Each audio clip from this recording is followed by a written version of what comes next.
بسم اللہ الرحمن الرحیم۔ خاتینوں حضرات، ایمان کی نگری میں آپ کو خوش آمدید کہتے ہیں۔ ناظرین گرامی، خدائی کا دعویٰ کرنے والا اور اپنی الگ جنت بنانے والا شداد، جس نے 12 سال میں جنت تیار کی، اور جب وہ اپنی جنت میں داخل ہونے لگا تو اسرائیل علیہ السلام نے اس کی روح کیسے قبض کی۔ آج کا یہ واقعہ تذکرۃ الانبیاء کتاب سے لیا گیا ہے۔ قصہ کہانی سمجھے جانے والی اس جنت کے کھنڈرات آج دریافت ہو چکے ہیں، لہٰذا خاتینوں حضرات، اس ویڈیو میں آپ کو بتائیں گے شداد اور اس کی جنت کا کیا انجام ہوا، اور ساتھ ہی یہ بھی بتائیں گے کہ وہ کون شخص ہے جو شداد کی بنائی ہوئی جنت کو دیکھے گا۔ یہ جنت کہاں ہے، کیسی ہے؟ خاتینوں حضرات، اس بدبخت شداد کا مکمل واقعہ سن کر آپ کی آنکھوں میں آنسو اتر آئیں گے، کیونکہ شداد کی قسم پرسی اور بے چارگی پر ملک الموت کو بھی 2 مرتبہ ترس آیا۔ قرآن پاک میں بھی شداد کی اس جنت کا ذکر ہے، بلکہ نبی کریم صلی اللہ علیہ وآلہ وسلم نے بھی پیش گوئی کی تھی کہ میری امت کا ایک شخص اپنے اونٹ کی تلاش میں اس شہر تک پہنچے گا۔ ناظرین گرامی، قوم عاد سے صرف 2 بادشاہ بہت جاہ جلال والے ہوئے۔ وہ دونوں بھائی تھے، انہی میں ایک کا نام شدید تھا جو بڑا تھا، اور دوسرے کا نام شداد تھا جو اس کے بعد تخت نشین ہوا۔ یہ دونوں وسیع علاقے پر قابض ہو گئے اور بے شمار لشکر و خزانے انہوں نے جمع کر لیے تھے، بلکہ مردوں میں شداد ہی وہ واحد شخص تھا جس نے زمینی جنت بنائی، اور اس نے اپنی اس جنت کا نام ارم رکھا۔ شداد نے جنت بنانے کا آئیڈیا حضرت ہود علیہ السلام سے لیا۔ حضرت ہود علیہ السلام نے جب اللہ پاک کی عبادت کا پیغام شداد کو پہنچایا تو شداد نے یہ الفاظ کہے کہ میرے پاس دولت بھی ہے، عزت بھی ہے، شہرت بھی ہے، خدا کی عبادت کر کے میں کیا کروں گا؟ شداد نے اپنے بھائی شدید کے بعد سلطنت کی رونق و کمال کو عروج تک پہنچایا۔ دنیا کے کئی بادشاہ اس کے باج گزار تھے۔ اس دور میں کسی بادشاہ میں اتنی جرت اور طاقت نہیں تھی کہ اس کا مقابلہ کر سکے۔ اس تسلط اور غلبہ نے اس کو اتنا مغرور اور متکبر کر دیا کہ اس نے خدائی کا دعویٰ کر دیا۔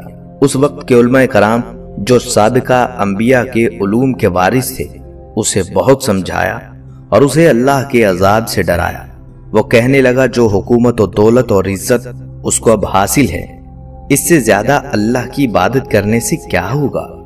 جو کوئی کسی کی خدمت اور اطاعت کرتا ہے، یا تو عزت و منصب کی ترقی کے لیے کرتا ہے یا دولت کے لیے، مجھے تو یہ سب کچھ حاصل ہے، مجھے کیا ضرورت کہ میں کسی کی عبادت کروں؟ سمجھانے والوں نے یہ بھی کہا یہ حکومت و دولت ایک فانی چیز ہے، جبکہ اللہ کی اطاعت میں اخروی نجات اور جنت کا حصول ہے، جو دنیا کی ہر دولت سے بہتر اور زیادہ قیمتی ہے۔ اس نے پوچھا یہ جنت کیسی ہوتی ہے، اس کی تعریف اور خوبی بتاؤ۔ نصیحت کرنے والوں نے جنت کی وہ صفات جو انبیاء کرام کی تعلیمات کے ذریعے ان کو معلوم ہوئی تھی اس کے سامنے بیان کی، تو اس نے کہا مجھے اس جنت کی ضرورت نہیں، ایسی جنت تو میں خود ہی دنیا میں بنا سکتا ہوں۔ لہٰذا اس نے اپنے افسروں میں سے 100 معتبر افراد کو بلایا، ہر ایک کو 1000 آدمیوں پر مقرر کیا، اور تعمیر کے سلسلے میں ان سب کو اپنا نقطہ نظر اور پسند سمجھا دی۔ اس کے بعد پوری دنیا میں اس کام کے ماہرین کو عدن بھجوانے کا حکم دیا، اور اپنی کلم رو میں سب حکمرانوں کو یہ حکم دیا سونے چاندی کی کانوں سے اینٹیں بنوا کر بھیجیں، اور کوہ عدن کے متصل ایک مربع شہر جو 10 کوس چوڑا اور 10 کوس لمبا ہے بنانے کا حکم دیا۔ اس کی بنیادیں اتنی گہری کھدوائیں کہ پانی کے قریب پہنچا دیں، پھر ان بنیادوں کو سنگ سلیمانی سے بھروا دیا۔ جب بنیادیں بھر کر زمین کے برابر ہو گئیں تو ان پر سونے چاندی کی اینٹوں کی دیواریں چنی گئیں۔ ان دیواروں کی بلندی اس زمانے کے گز کے حساب سے 100 گز مقرر کی گئی۔ جب سورج نکلتا تو اس کی چمک سے دیواروں پر نگاہ نہیں ٹھہرتی تھی۔ یوں شہر کی 4 دیواری بنائی گئی۔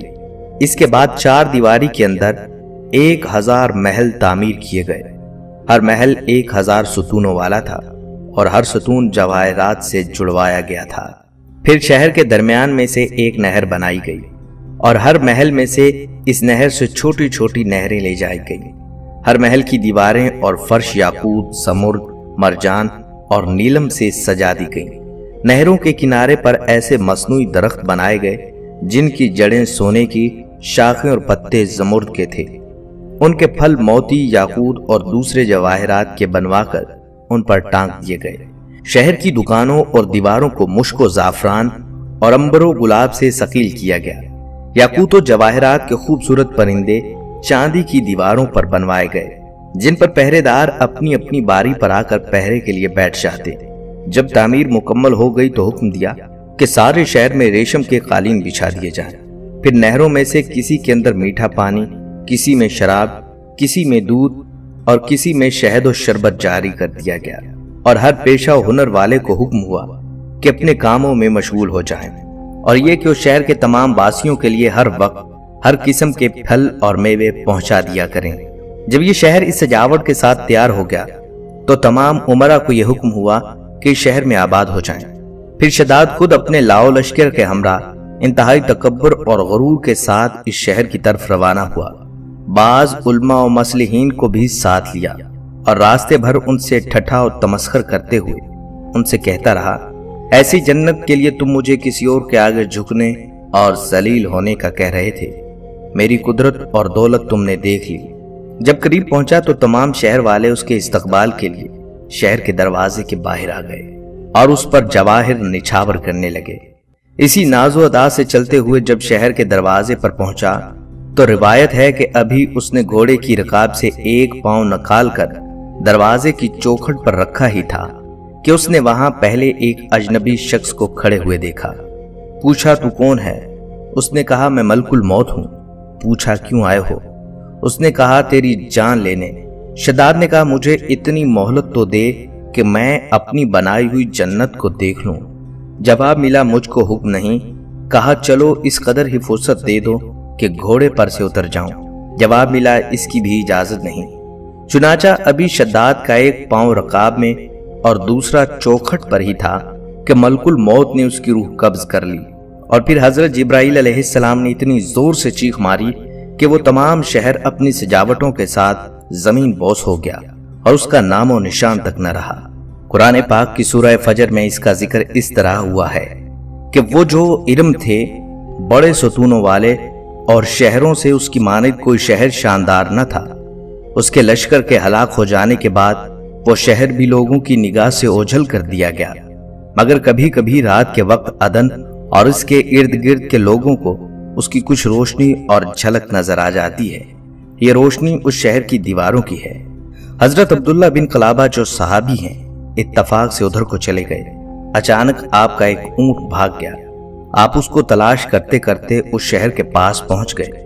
جب اس کے میناروں اور دیواروں پر نظر پڑی تو آپ بے ہوش ہو کر گر پڑے۔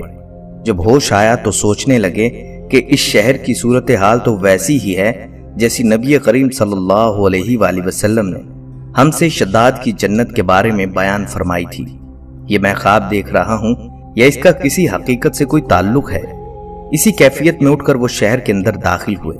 اس کے اندر نہریں اور درخت بھی جنت کی طرح کے تھے، لیکن وہاں کوئی انسان نہیں تھا۔ آپ رضی اللہ تعالیٰ عنہ نے وہاں پڑے ہوئے کچھ جواہرات اٹھائے اور واپس چل دیے۔ وہاں سے وہ سیدھے اس وقت کے دارالخلافہ دمشق میں پہنچے۔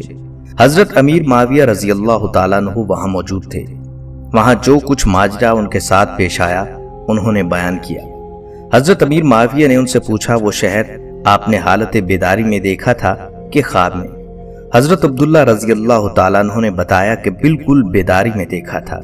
پھر اس کی ساری نشانیاں بتائیں کہ وہ عدن کے پہاڑ کی فلاں جانب اتنے فاصلے پر ہے، ایک طرف فلاں درخت اور دوسری طرف ایسا کنواں ہے، اور یہ جواہرات یاقوت نشانی کے طور پر میں وہاں سے اٹھا کر لایا ہوں۔